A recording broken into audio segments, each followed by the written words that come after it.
Have you ever worked with someone who was a genius, and did you find it difficult? Or someone you considered a genius? Danny Boyle, who directed this movie, I consider a genius, and it was the farthest thing from difficult. It was an absolute pleasure. I'm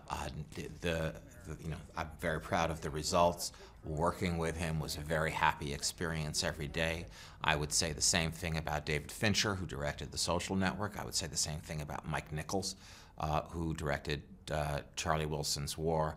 They are truly brilliant artists, and they're also wonderful to be around. You know, actors and directors are a pretty eccentric bunch of people, and you have to get quite good at not judging people for their kind of oddness and weirdness. I always find it kind of quite a privilege to be in a situation where it's like, okay, we've got a weird one, and you just have to sort of adapt a little bit around their ways of doing things. But it's sort of always seen it sort of part of the job, really. Also, I think that there are people.